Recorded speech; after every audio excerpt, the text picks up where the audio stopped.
Neither David nor Tamar had any reason to think there was anything wrong with Amnon's request. He was just a brother, sick in bed, asking his sister to prepare food for him. But behind that innocent request, Amnon was hiding something dark. The Bible, in 2 Samuel 13:6, tells us that Amnon pretended to be ill. When King David visited him, Amnon asked if Tamar could come and make him some special bread and feed him herself. To David, it sounded like a normal request. What father would expect his son to be planning something so evil? But this was one of the saddest moments in the story. A father's trust in his children ended up putting one of them in terrible danger. Proverbs 27:12 reminds us, "The prudent see danger and take refuge, but the simple keep going and pay the penalty." Sadly, all the warning signs, Amnon's strange behavior, his cousin Jonadab's bad advice, and the odd request for Tamar's help were ignored. Amnon's plan was about more than just selfish desire. It was about power, control, and a complete betrayal of his family's trust. He used his position as the oldest son, his father's love, and his sister's kindness to trap her. Tamar, being innocent and caring, went to her brother's room, thinking she was helping him, but she had no idea what was about to happen. When the food was ready and she handed it to Amnon, the truth came out. He grabbed her and said, "Come to bed with me, my sister." 2 Samuel 13:11. Tamar was horrified. She immediately begged him not to do such a terrible thing. She knew the law, she knew this was wrong, and she even tried to reason with him, offering to speak to the king. Anything to buy time, anything to escape. But Amnon didn't care. Overpowered by his obsession, he forced himself on her, 2 Samuel 13:14. What happened next was even more heartbreaking. As soon as he had gotten what he wanted, his feelings changed. The love he claimed to have turned into deep hatred. The Bible says, "Then Amnon hated her with intense hatred." In fact, he hated her more than he had loved her, 2 Samuel 13:15.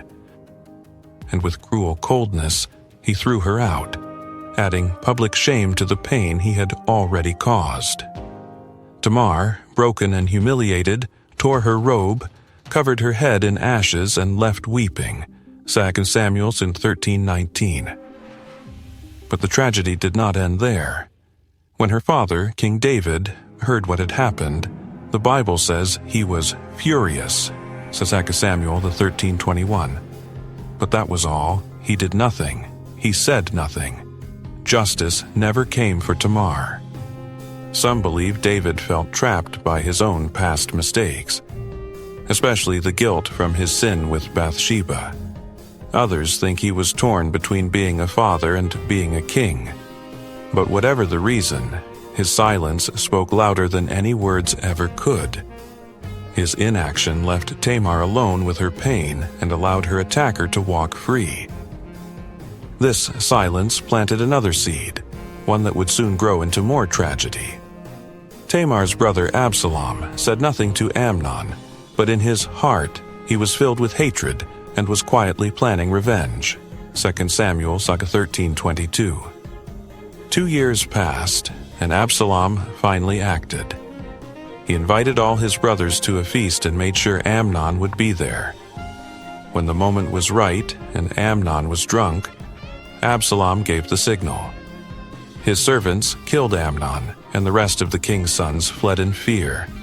2 Samuel 13:29. The news reached David in the worst way possible. At first, he was told all his sons had been killed. His heart shattered. Later, he learned only Amnon had died. 2 Samuel 13:32. But the damage was done. His family was falling apart. Absalom ran away and stayed in exile for 3 years. During that time, David missed his son deeply, even though his death had been caused by this cycle of violence, silence, and revenge. 2 Samuel 13:39. This heartbreaking story shows us the high price of silence.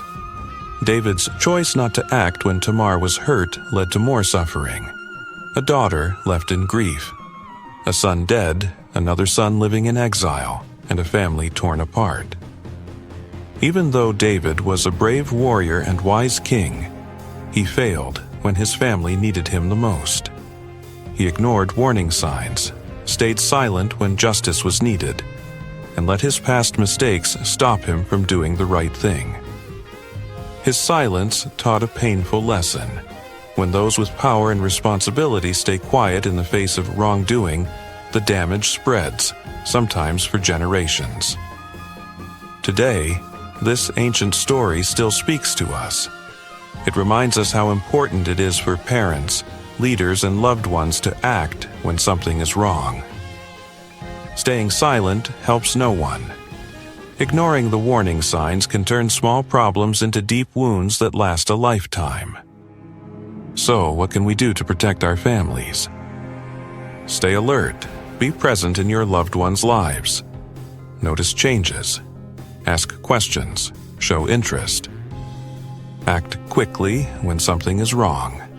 Silence is not love. It can be just as harmful as the wrong itself. Break the cycle of harm. Stop letting old pain shape the future. Choose justice. Choose healing. Be an active and loving leader. Guide your family with both strength and tenderness. Speak up. Don't let fear, shame, or pride stop you from protecting someone in danger. As Ephesians 5:11 says, have nothing to do with the fruitless deeds of darkness, but rather expose them. Tamar's story is a mirror for many families today. The silence that destroyed her life can still destroy families now, unless we choose a different path. We can choose to be like David, who stayed silent, or we can be the ones who stand up, speak out, and protect the ones we love. The price of silence is too high. Let this story move you to act, to listen, to speak, and to protect. Because breaking the silence is the first step toward restoring peace, love, and safety.